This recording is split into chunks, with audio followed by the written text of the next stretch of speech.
where we're live here. All right.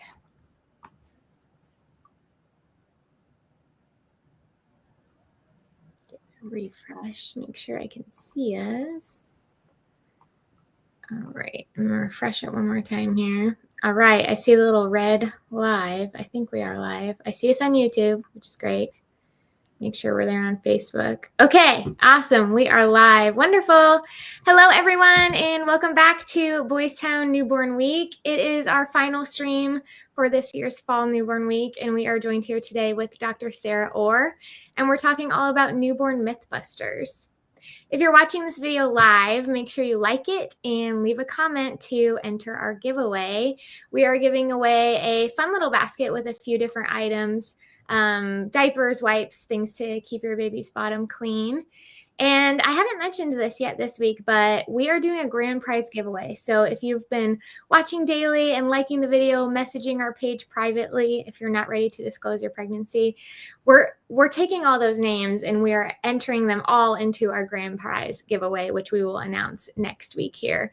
And so that's going to be an in-home newborn photography session with Nikki McLay Photography. And it's valued at $675. So it's a really, really nice package. Great for new and expecting parents. So even if you've won this week already, if you haven't, make sure you comment. Let us know what you've enjoyed this week. Any questions on newborn MythBusters as we go through our discussion. And then, of course, our last reminder is we've got the in-person newborn care workshop tomorrow. So all the details should have been emailed to you, and you'll see Dr. Orr tomorrow. She'll be there, so it'll be great. All right, awesome. Dr. Orr, how are you doing today? I'm good. How are you? Good. Great to have you on. Tell us a little bit more about yourself and your role at Boys Town Pediatrics. Yeah, so I'm a pediatrician down at our East Clinic. So it's around 30th and Cummings. And I see anyone from newborns to 19 is usually when we start trying to transition kids to adult doctors. I also see babies after they're born at Bergen. And so even just after delivery, we are up there seeing newborns. But yeah. Awesome. Great. Well, thank you for joining us here. So newborns come with a lot of advice, some helpful, some not. What is the most common myth that you hear from new parents in the clinics? Yeah, so one of the most common ones I hear is that old adage, don't wake a sleeping baby. That is not true, especially in the newborn period. There are some babies that will be great sleepers for you right off the bat. And actually, that is not what you want because their biggest thing right then is growing. And so they need to eat at least every 2 to 3 hours. And so if you have a baby that tries to sleep longer than that 3-hour mark, we do recommend waking them up to feed them. Even if they say, no, I can just sleep. That is not what they should be doing at that moment. So definitely wake a sleeping baby, especially if they need to eat, especially in that newborn period. And then as they get older, yes, you try to let them sleep a little bit more once they're growing consistently and things like that. But yes, please wake a sleeping baby. Mm-hmm. Yes, I know it seems like, you see so much online of like, well, my baby's a great sleeper and we slept for 7 hours last night and it's such a milestone. It is, but yeah, in those early days. So what would you say, like how many weeks up to would you be waking up like every 3 hours, 2.5 to 3 hours? Usually probably at least the first 2 months. And then possibly about then they might start spacing to 3 to 4 between that 2-month and that 4-month period into that maybe the 6-month. By 6 months is when we start to say, okay, let's try to get baby to sleep through the night for us. If they haven't already started to do that on their own for you, that's when we recommend more of the sleep training and the weaning of feeds overnight and things like that. But especially in those first 2 to 4 months, it's going to be pretty often, every 2 to 3 hours. And of course, that obviously changes depending on your baby and your baby's health. So if there's growth issues and things like that, then that schedule might change for your kiddo. Mm-hmm. Awesome. Yeah. So going into sleep and some safety myths with that, is it true that babies should sleep on their backs only sometimes, or is that always recommended? That is always recommended. Babies should always sleep on their backs. It is the safest way for them to sleep. If you are like holding baby and they fall asleep in your arms or on your chest, that's okay. If you are fully awake, there is absolutely no chance of you falling asleep or anything like that, then that's okay for baby to be on your chest. But I don't want you laying baby down on the ground to sleep on their belly, or down in a bassinet to sleep on their belly. If you're going to lay baby down to sleep, then it needs to be on their back. Mm-hmm. And when we're laying baby down, what about swaddling? Is there a safe way to swaddle? Explain that a little bit. Yeah, so swaddling is definitely a great comfort for them. The womb was very warm. It was also kind of tight. It kept their arms in close to them, things like that, all of which swaddling simulates. And so it can be a very good way of soothing your baby and getting them to sleep at night. It is safe. Obviously, you don't want to do it too tight, both across the chest. And then the other part is you don't want to pull the quarter where you pull up over their feet. You don't want to pull that really tight either. You want them to be able to stretch their legs out in the swaddle, ideally. The reason why is because we don't want them to continuously have their knees all the way up and bent. We want them to be able to stretch all the way out. It's just important for their development of those hips and knee areas. The only other thing that comes with swaddling is that sometimes it makes them so warm and comfortable that they don't want to wake up for those feeds. So again, it just means that we have to be a little more cautious with making sure that they're eating every 2 to 3 hours, and that if we need to, we're going in and waking them up and saying, okay, it's time to eat, even if you still want to sleep. Yeah. And when thinking of swaddling, can you talk a little bit about changing from a swaddle to a sleep sack and maybe some of the differences and when to use each? Yeah, so there's a lot of different products out there. So there are swaddles are a comforting mechanism. They also help keep baby warm to some extent. But you are going to meet kids who don't want their arms tucked up. They want their arms out, and that's how they're most comfortable. So swaddling is not a necessity. If your baby's like, this is not my favorite thing, that's okay. You don't have to swaddle. Or I've had plenty of moms, they swaddle the bottom half basically, so chest and down, and then let those arms out. That's perfectly fine. And you can definitely use just normal swaddle blankets for that. They also have lots that are like Velcro across. Those are nice because they tend to stick a little bit more for us. Babies are very wiggly and they love to figure out how to get out of those blankets sometimes. Those are perfectly safe as well. But again, if your kiddo wants his arms out, just allow them their arms out and just swaddle it down a little bit farther. Once they start rolling over, we want those arms to be a little more accessible. So if your kiddo is somebody who liked to be swaddled kind of tight with their arms tucked in, once they start rolling over at night, we want them to have a little more movement of those arms. So at that point, we want more like a sleep sack or even like a starfish. So those are swaddles where it still goes over the arm, but they can extend their arm fully. And that way, if they roll over, they have more momentum and more movement to be able to roll back over or move if they need to. And then as they get bigger, you do the sleep sacks without arms. So it's just kind of a loose, it keeps them warm. It's basically a blanket attached to them. Mm-hmm. And so that's a nice way to progress through it. But again, it's going to be what works for your kiddo, what works for your family. And not every kid is going to like the exact same thing. And there's not one that's better than the other. Yeah. Perfect. Thank you for explaining this. Okay, so more gadgets when it comes to sleep. Are things like white noise machines or sleep positioners necessary for safe sleep? So I don't recommend sleep positioners. So we don't want anything in bed with baby, other than what they're swaddled in, what they're wearing, what they're swaddled in, and a tight fitted sheet on the mattress. That should be the only thing in bed with baby. We don't want any positioners. I do get some families who come in and they say, well, my baby rolls to their side when they sleep. Like we lay them down on their back, but no matter how many times we do that, they get to their side. Is that okay? And I'm okay with that. I still want you always laying them on their back, but if they roll to their side, that's fine. But I don't ever want anything in bed with baby propping them up on their side. So I don't recommend anything in the bed, no positioners. They're just hazards for baby. If baby were to roll into that, they don't have a lot of muscle control or muscle strength to get themselves out of a different position. So it's a suffocation risk. As for other things like white noise machines, I love white noise machines.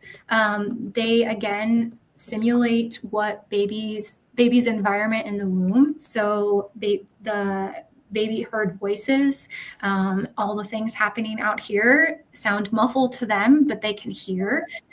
They also hear mom's heartbeat, things like that. So it's not devoid of sound in there. And so that white noise simulates that and is great. You don't need to get a fancy machine though. Most of us have phones or tablets or computers, and they have plenty of white noise apps out there that you can just download with a quick click. And that works just as well. And also the just bouncing them and doing the shh sound works too. So if you want to be your own white noise machine, you can.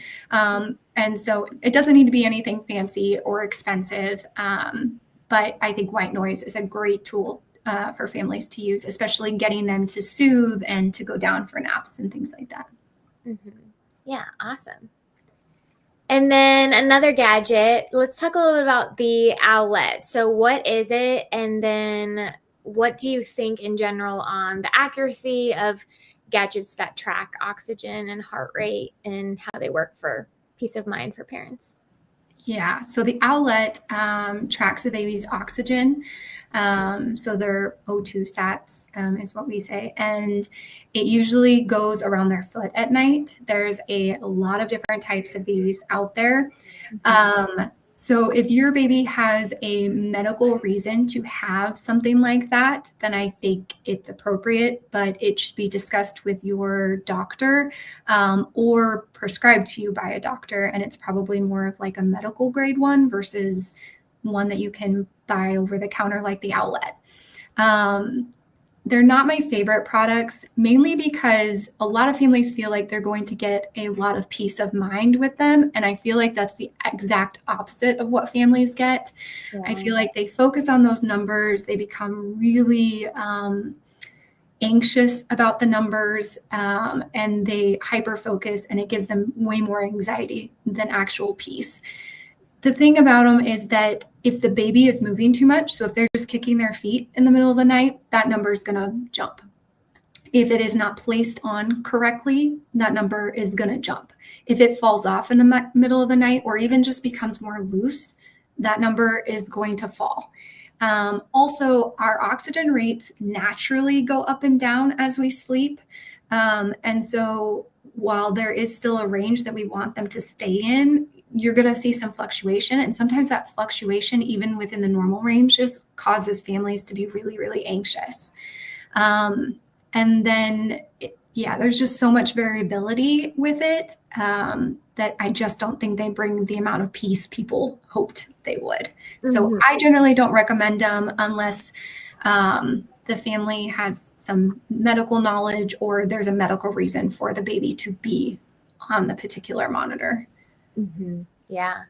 And we talked earlier this week with Dr. Wilcoxon of when you have a newborn, there is so much already that your brain is trying to keep tabs on. You know, we talked about writing down the feeds and the ounces and the number of poopy diapers and all those things. So kind of what we talked about in that chat, if it helps you, great. And that's what it was designed to do. But if it is adding more on your plate as a parent of things I need to watch and keep track of, then exactly what Dr. Orr said, it might not be the best fit. Yeah. Awesome. Okay, we have just a few more questions here on our list. So we're going to go into feeding myths. So if you're watching live and you haven't liked this video, make sure you do that and leave a comment or leave a question for our Q&A here at the end. Okay, so are there any myths or misconceptions on breastfeeding or formula feeding that you would like to debunk? Yeah, so with formula, we'll start there. So with formula, bottle warmers are not necessary. I have plenty of friends who register for them, and you would not be abnormal if they are sitting on your register as well. But babies don't require their milk to be warmed up.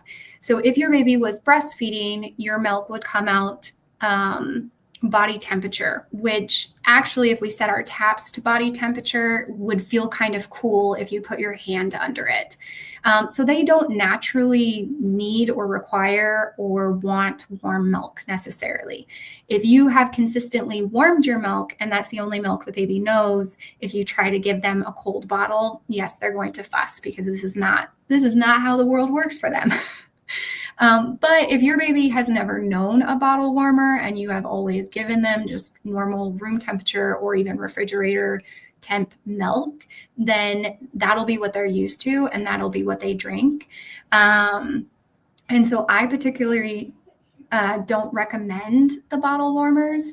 Also, it makes travel so much easier because if you're in the car or you're flying somewhere, you don't have to worry about how you're going to warm this bottle because it doesn't really matter to your kid because they've never had warm bottles. And then homemade baby formula is not safe. That's another myth, especially when we were going through formula shortages. A lot of families were like, well, can we just make this? And no, you cannot, nor do I recommend it. It's just the particular nutrition and electrolytes that a baby needs to grow and develop correctly is very, very, very specific. And if even the sodium gets off, you can have long-term effects moving forward for your baby. And so it's never safe to make homemade formula. Those are probably the two biggest formula ones off the top of my head. For breastfeeding, I feel like there's more for some reason. One is breastfeeding shouldn't hurt.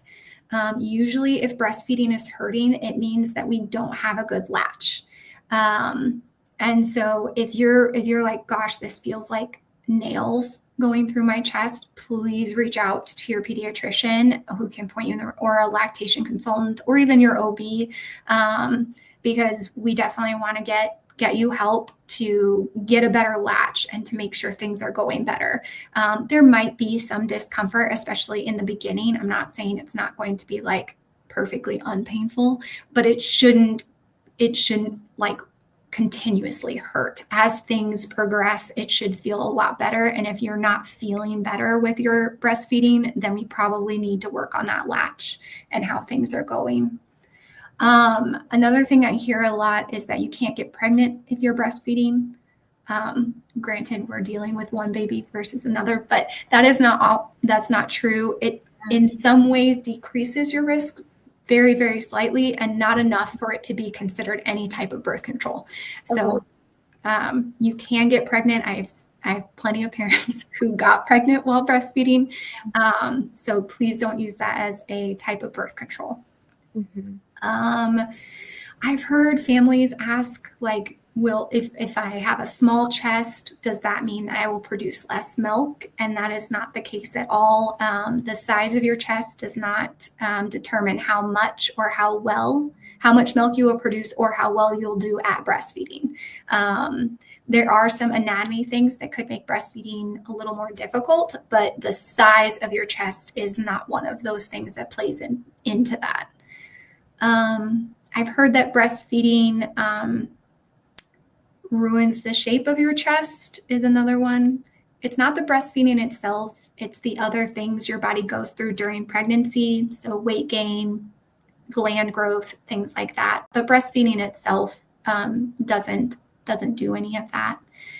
I feel like there was another one I was thinking of, and I am I'm kind of blanking on it, but if I think of it, I will come back to it. Yeah, you just rattled off some great ones, and some of them we talked about on Wednesday. So if you guys haven't watched our live on feeding with Mackenzie Taylor from Tender Touch Lactation Services, we talked about, the pain with the latching. That is a big one. So I'm glad you brought that up. And then a few of the other ones you mentioned. So that one goes more in depth if you're more interested on feeding with breastfeeding and then formula feeding. Make sure to watch that. It is right on our page. So those are great. Yeah. And definitely the breastfeeding conception one, that, when people end up with super close age gaps, that might be, I didn't think this would happen. And now I'm having 2 under 2. So yeah, that up too. Yeah. All right. Awesome. So just a few more here, and then we'll go into our Q&A. What are some misconceptions about when babies should start solid foods? I don't know where this one came from, but the one I've been hearing the most often recently is that babies shouldn't start solid foods until they have teeth, which is not true. We recommend starting solid foods at about 6 months. Teething can start anywhere as soon as 4 months, but I have plenty of 9-month-olds that do not have teeth yet.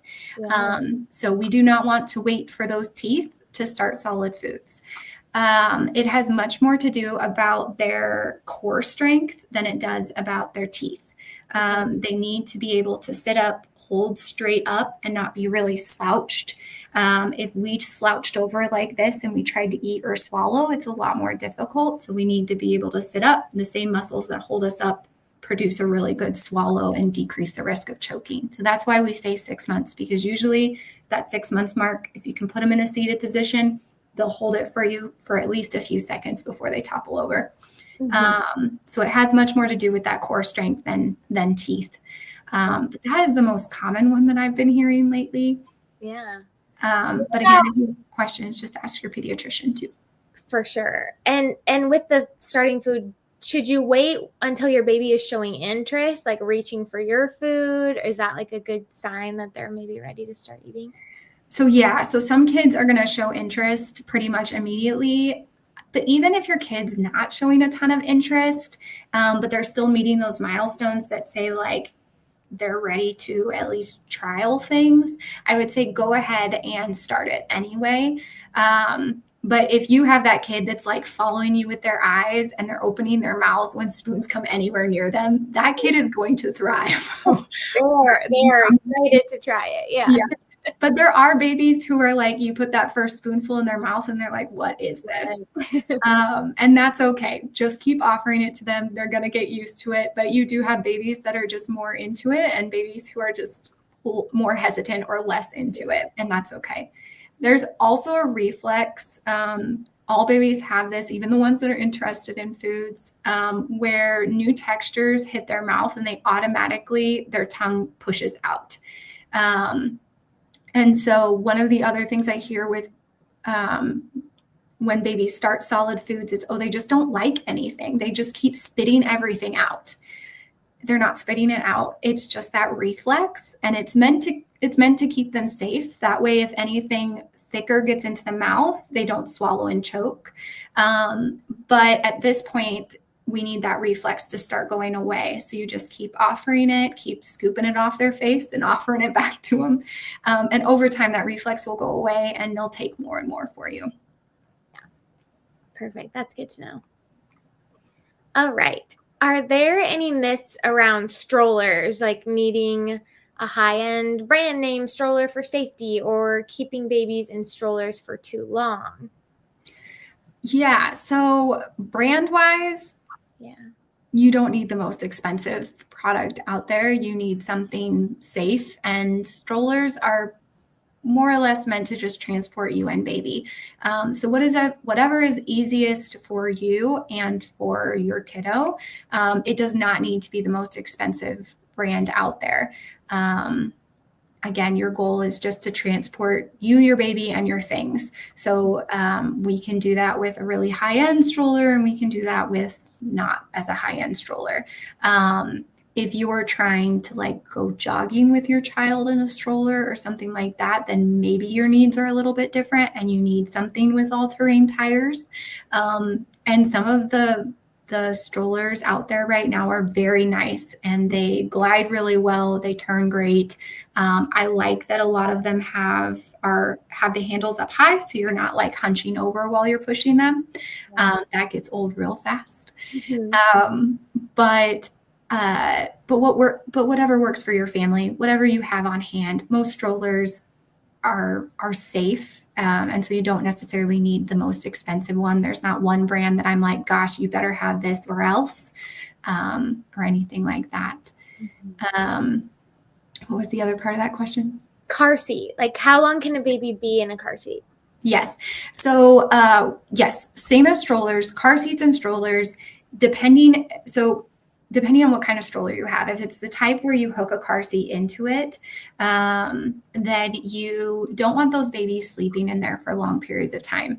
The reason why is because they sleep scrunched in those car seats. So their butt kind of goes down and everything kind of scrunches in on themselves. It's not the best way to breathe. It's not the best way to swallow. So you just don't want them sleeping that way for very long. So we usually say, like, if you're going on a car ride or you're traveling somewhere, we need to get baby out of the stroller or out of the car seat every hour to hour and a half. We need to take really frequent breaks. Now, if your stroller is one of those that has like a bassinet bed on top, that's a little bit different. They're laying flat. They're on their back. And in which case I'm okay with sleeping in that more long-term because of the way they are laying.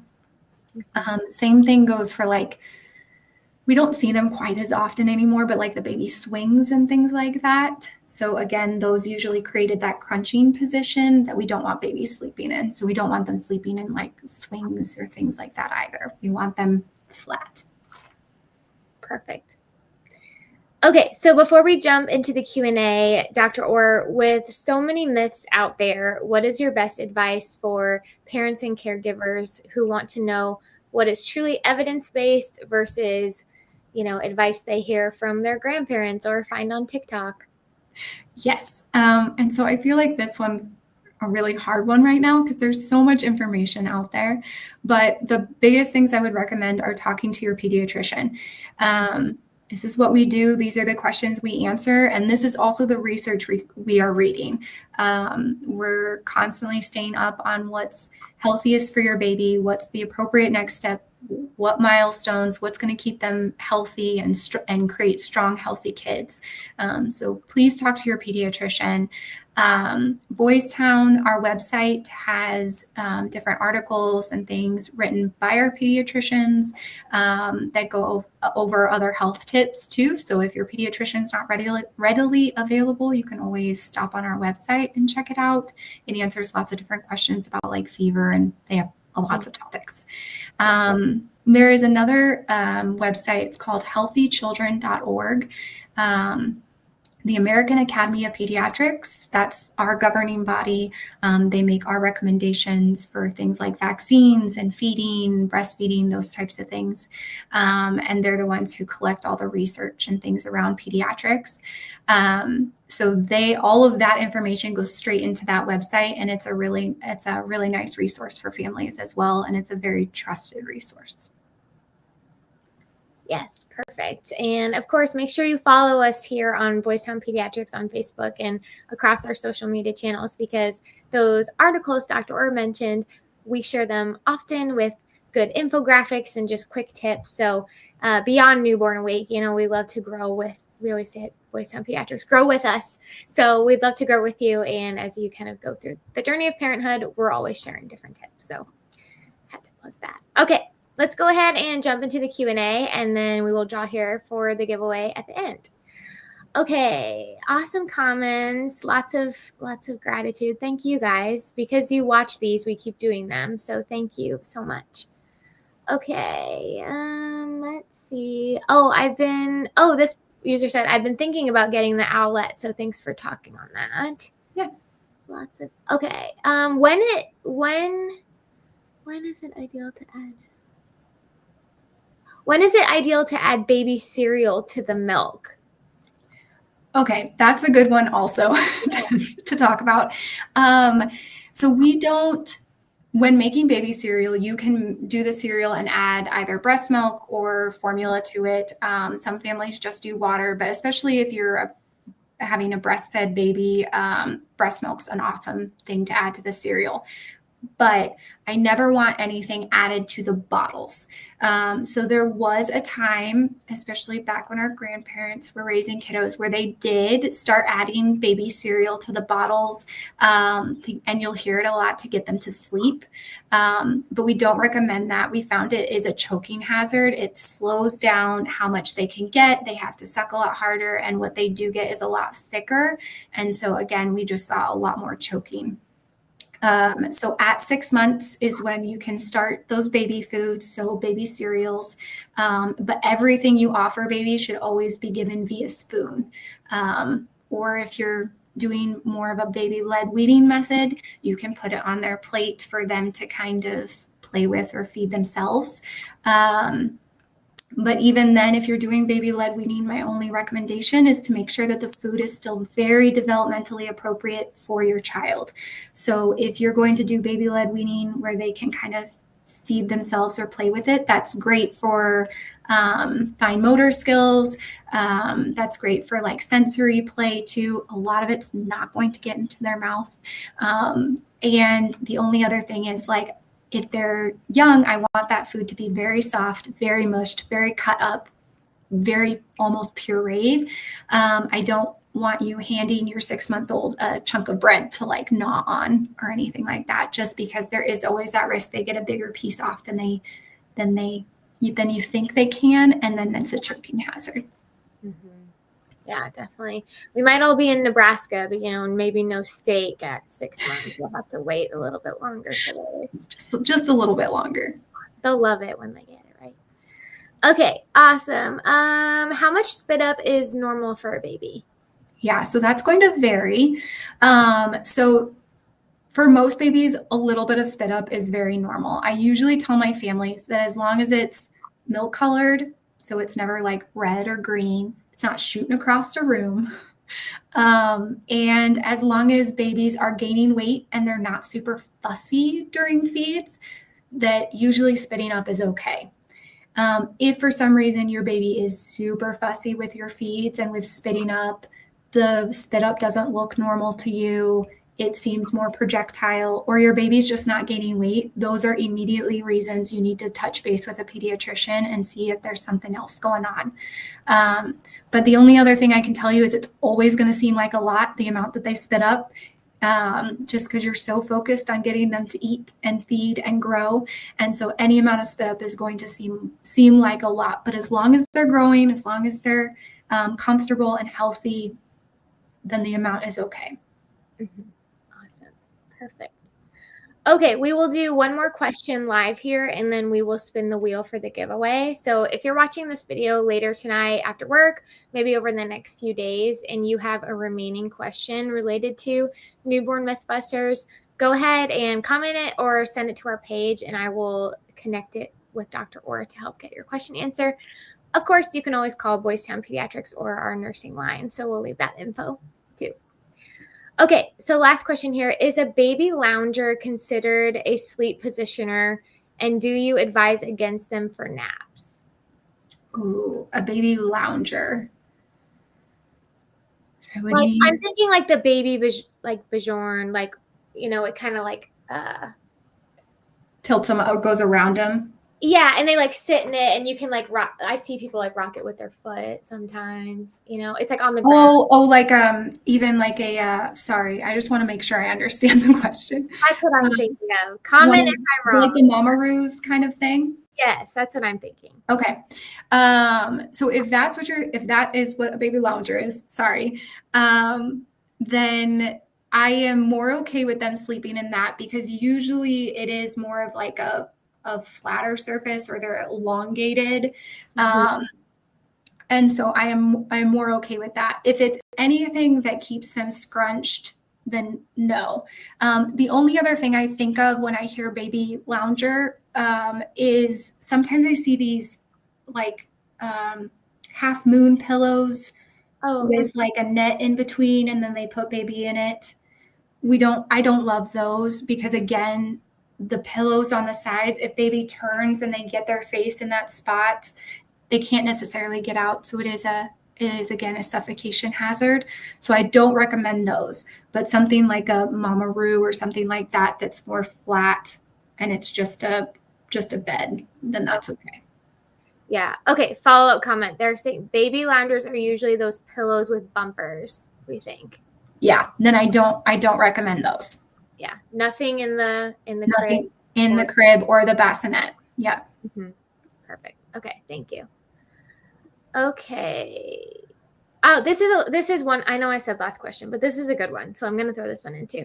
They're wondering, first time mom, wondering when newborns have all of the weird noises and breathing, is there a way to know when ones are normal or not without having to bombard the pediatrician with 30 videos or sound clips?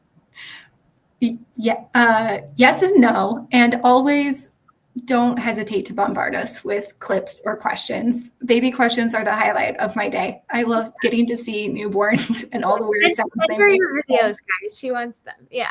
Bring them in. But so the biggest things I would always say is if you ever feel like your baby has stopped breathing for any amount of time, they need to come in. If you ever see like color change around their mouth, so blue, gray, purple, those types of colors, they need to come in immediately. Otherwise, it's hard because they are going to make some weird noises, especially for the first few months. And the majority of them are going to probably be normal noises. But if something just doesn't feel right or doesn't look right to you, please don't hesitate to come in or send us a video. I'm truthful when I say that I love those videos. I love newborn questions. You are never going to bug us with those. So I would much rather you feel confident at night and reassured than have you nervous about bugging me. So other than those things, it's hard for me to say exactly what noises are going to be good and what noises are going to be bad, but please don't hesitate to ask. Yes. I mentioned this earlier, but that's the theme of the week. If we talk in these short incremental videos, but always just call your pediatrician and we are here no matter what. So that's a great question. Dr. Orr, if people are watching live and want to schedule a meet and greet with you or get looped in with you as their pediatrician, how can they do that? Yeah, so we have these things called meet and greets. So you just call our clinic and say that you'd like to do a meet and greet with myself or one of my colleagues, and then they will get you scheduled with a date and time that work for you. I do have plenty of parents, though, that are like, they get to the nursery and they're like, oh my gosh, we didn't do a meet and greet, or we didn't like officially pick a pediatrician, and that is okay. If you know that you want your baby to come see me, or you're like, I think this will be we should try her out or something like that. When you go in to have your baby, they're going to ask you the name of your pediatrician. You just tell them the name.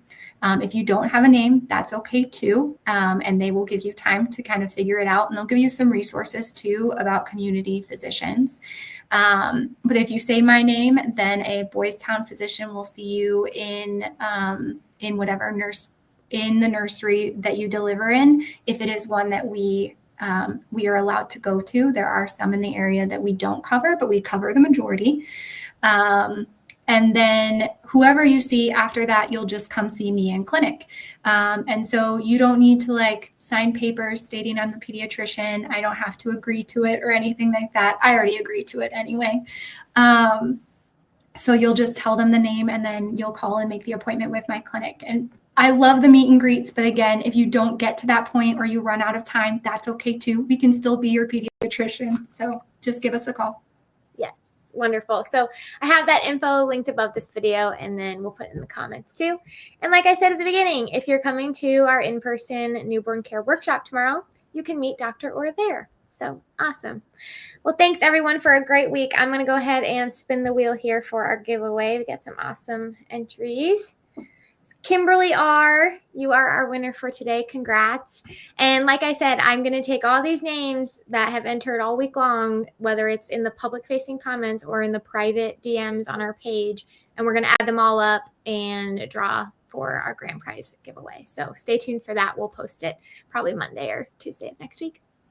Well, thanks so much, everyone. We really hope this has been helpful for you. And please share it with a parent that you know who's expecting or soon to be. And for all of you, we are wishing you all the best. And of course, come see us at Boys Town Pediatrics. We'd love to have you.